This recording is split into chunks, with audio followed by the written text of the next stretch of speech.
pessoal, eu sou o David Souza, mestre em cultura e sociedade aqui pelo IAC. Sou pesquisador no CUIS, da linha de artes, e esse é mais um no CUSPod.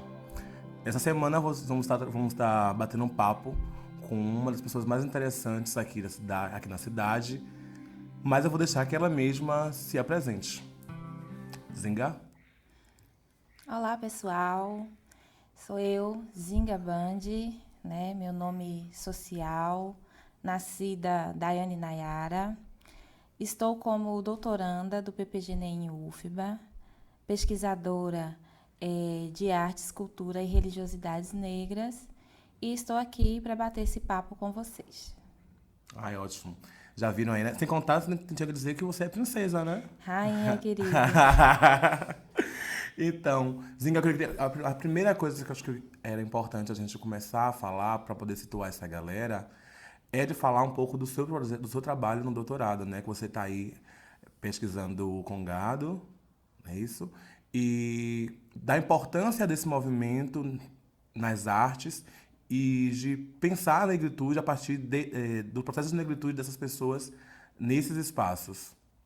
Ok. Eu vou falar um pouquinho da minha trajetória acadêmica, né, para vocês entenderem como que eu chego no doutorado. Eu sou formada, graduada em Ciências do Estado pela UFMG, mestra em Estudos Interdisciplinares sobre Mulheres, Gêneros e Feminismos na UFBA, onde eu faço doutorado hoje. Na graduação e no mestrado, eu pesquisei a área de políticas públicas, né, através da lente de gênero e raça, entendendo a participação social das mulheres negras nas políticas públicas. E no doutorado, eu me volto para pesquisar o Congado, né, ou Reinados, que é uma manifestação banto, uma manifestação negra, muito forte em Minas Gerais, mas que ocorre também em outros lugares, né? Em São Paulo, ocorre também no sul da Bahia, Recife, espalhados pelo Brasil. E essa minha pesquisa ela tem um caráter especial porque eu pesquiso uma tradição da qual eu nasci e faço parte. Minha família faz parte, né, da Guarda de Congado de Caxambu, né, o distrito de Padre Pinto, que fica em Minas Gerais. A maioria da família, moramos em Vamos Levar de hoje, mas a nossa Guarda de Congado ela nasce em Caxambu. Minha bisavó, hoje já falecida, foi durante toda a vida dela rainha perpétua do Congado, né? Eu, quando criança, adolescente, fui e estive como princesa e o restante da família como dançantes. Hoje mantemos essa tradição com alguns mais velhos, alguns mais novos. E eu me volto até dentro dessa perspectiva de falar sobre nós, né? Como Steve Biko fala, nada sobre nós sem nós. Então, me sinto, nesse momento, no dever de, estando dentro da academia, de estar trazendo a minha história e trazendo a história dessa cultura que é tão rica, mas ainda tão desconhecida no meio acadêmico, né? Nós temos algumas pesquisas sobre os reinados, sobre os congados, com outras perspectivas. A minha perspectiva é através dessa construção da mulher nos reinados, né?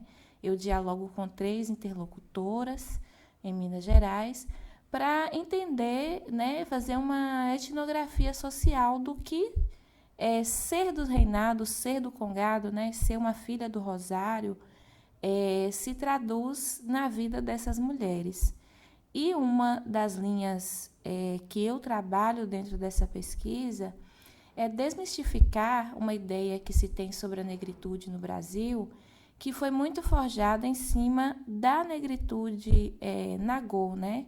Em cima de uma negritude que valoriza muito uma parte da cultura negra que foi trazida para cá, né, com os negros escravizados, e essa parte que se liga mais aos povos bantus, ela foi durante muito tempo estigmatizada e esquecida dentro da discussão acadêmica, e essa é uma problemática que eu trago dentro da minha pesquisa, porque do ponto de vista onde a cultura negra foi muito pesquisada a partir da religiosidade voltada para os candomblés e muito voltada para os candomblés queto, e aí a gente vai muito na linha do que os primeiros pesquisadores, né, brancos, na sua maioria, buscavam entender aquela manifestação dentro de uma pureza de negritude.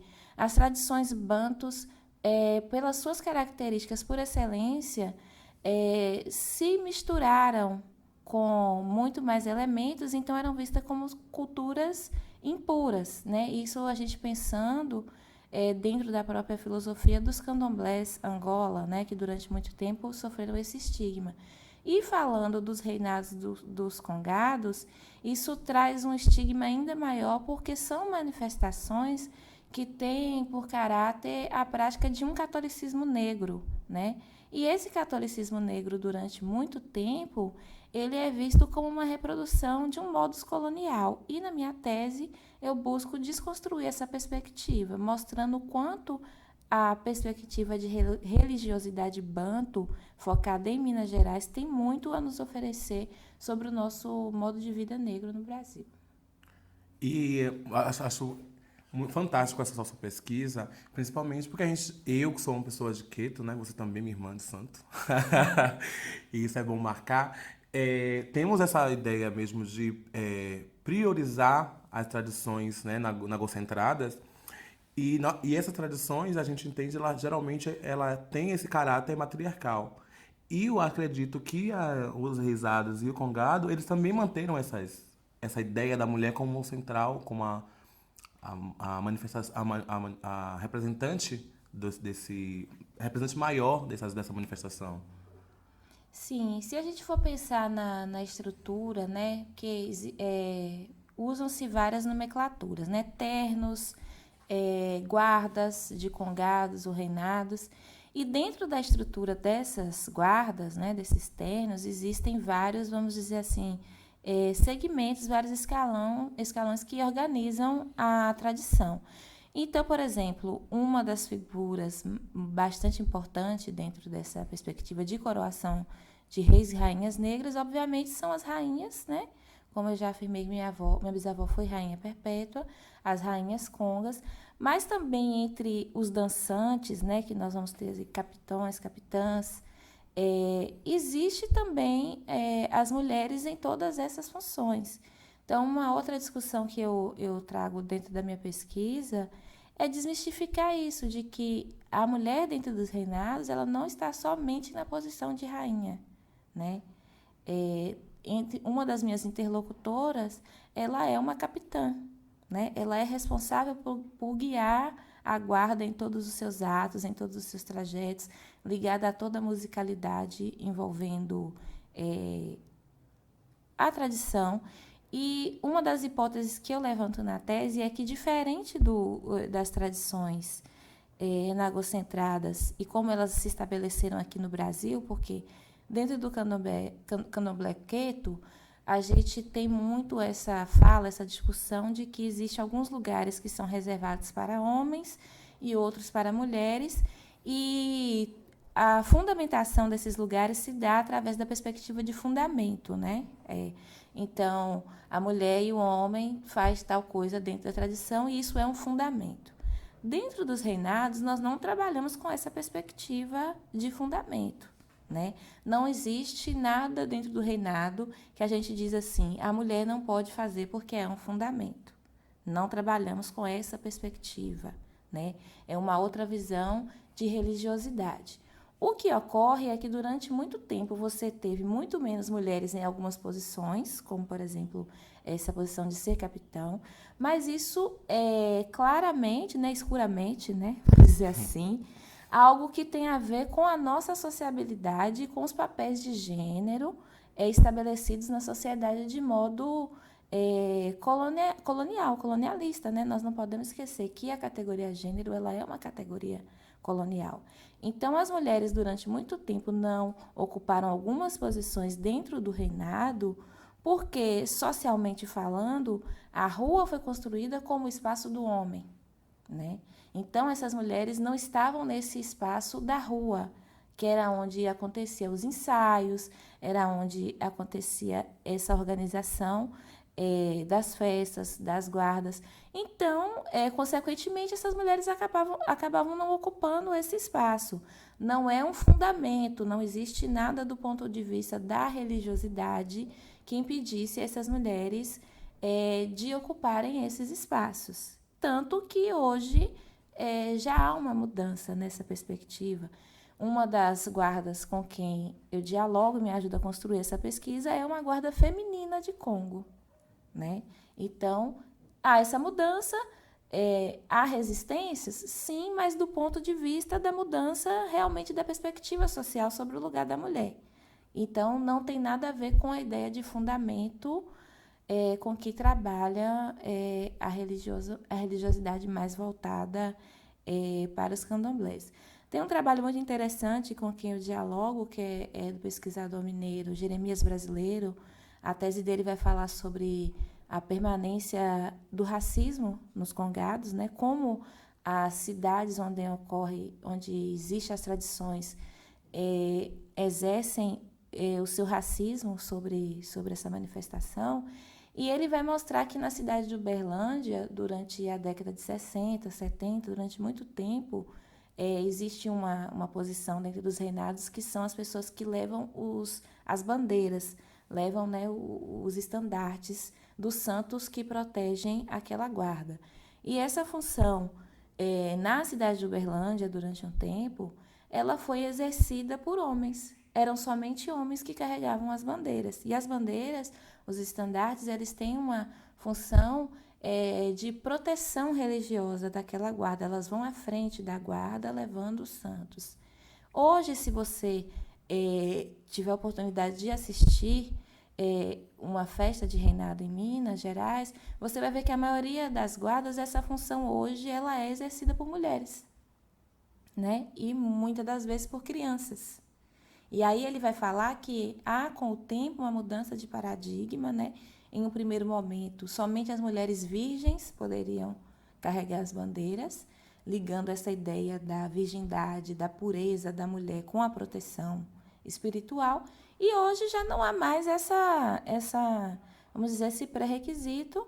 E isso mostrando que a tradição ela tem acompanhado a mudança social de perspectiva em relação aos papéis de gênero, né? Se a gente for para o campo da discussão de identidade de gênero, de sexualidade, e eu não entro muito nesse campo na minha pesquisa, não é muito meu foco, também a gente vai ver que, da mesma maneira, não existem impedimentos em relação do exercício da sexualidade, da identidade de gênero, de ocupar nenhum papel dentro da tradição, né?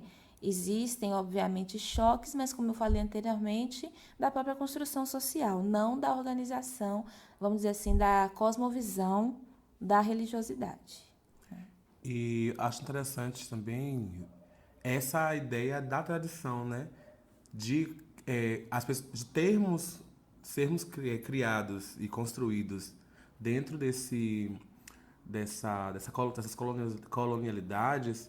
E isso essas ideias colocam a tradição num lugar de rigidez. E a gente percebe que essas mudanças na maneira como se é direcionada os atos, né, da comunidade, do rezado, do candomblé, também são modificados durante o processo, né, de vivência dessas pessoas nesses espaços. E aí eu queria que você falasse um pouquinho sobre essa ideia fixa de tradição que tem se desmontado, né? Essa ideia de essencialidade da tradição. Sim, a gente pensar que toda tradição ela é construída. E ela é construída dentro de um contexto. Como a sociedade está em constante mudança, essa tradição também ela vai acompanhar essas mudanças sociais, porque senão as culturas elas não subsistem, né? Se a gente pegar o que era os primeiros reinados e o que são os reinados hoje, a gente vai ver diferenças em vários campos. Um deles, propriamente dito, é o campo racial, né? Eu, pelo menos dentro da minha perspectiva, estou trabalhando com os povos bantus do interior de Minas Gerais. Então, você tem, dentro da perspectiva de racialidade, pessoas escravizadas que vieram para essas regiões, pessoas negras, né? Negros retintos. Hoje você vai observar que muitos termos de congado já são compostos majoritariamente por pessoas brancas. Por quê? Porque a mudança social em várias perspectivas, ela vai mudando também os paradigmas de gênero, de raça, dentro da tradição, né? A própria perspectiva do mito fundante da tradição, ela vai se modificando, né? As comunidades negras, né? Por exemplo, Caxambu, Quilombo de Caxambu, né? Que é onde reside a guarda da minha família, nasce nessa perspectiva de uma comunidade quilombola que está ali naquela resistência. Quando você vai para a geografia da cidade, é uma geografia colonial. Os relatos dos meus tios e tias mais velhas que estudaram em escolas segregadas, né? Escolas que, de um lado, eram alunos negros, do outro lado, alunos brancos, filhos de senhores de engenho, né? E tudo isso hoje passa por uma modificação. Dessa forma, não tem como você dizer que o reinado como ele foi de primeiro lugar vai ser como é hoje. Essa ideia de rigidez de fixação, ela não se sustenta. O relato, por exemplo, do meu avô, que hoje tem como participante da tradição do congado 63 ou 64 anos que ele participa dessa tradição, a partir dos relatos dele, ele vai dizendo como as coisas se modificaram. Porque, por exemplo, uma coisa que ele coloca, que ele era obrigado a participar do congado. Então, o meu tio, avô, né, que é uma das pessoas que foi responsável por fundar a nossa guarda lá, ele não dava a opção para a criança dizer assim, não quero participar do reinado, né? Hoje, a gente sabe que a criação de uma criança é totalmente diferente. Você não vai dizer, você é obrigada a participar da tradição e ela vai ficar. Então, essa perspectiva, ela tem que mudar até para que você possa garantir a participação dessas novas gerações na tradição. Uma coisa, por exemplo, que sempre quando eu estou com meu avô, que ele comenta, os meninos querem ir para o congado de óculos escuros. Antigamente não tinha isso. Mas hoje é uma outra perspectiva, uma outra percepção do corpo, uma outra estética que essa geração traz e que a tradição precisa englobar. Claro que nós temos os seus pontos de fundamentação, os seus pontos que são a base da tradição, mas outras coisas que precisam ser incorporadas para que essa tradição sobreviva, né? Então, essa rigidez ela não é possível em nenhuma tradição, acredito eu. Vamos encerrar nosso podcast por aqui. Quero que Zinga faça as suas considerações finais. E a gente se encontra no próximo do curso Pode. Eu queria agradecer, né, por esse convite maravilhoso, a oportunidade de falar um pouquinho da minha pesquisa, né, da construção da minha tese. Tem muita coisa boa vindo por aí, peço que vocês acompanhem, né, minhas redes sociais. Eu sempre estou colocando muita coisa relativa à minha pesquisa, dizer que eu estou à disposição para a gente poder discutir mais, trazer mais elementos, e é isso aí.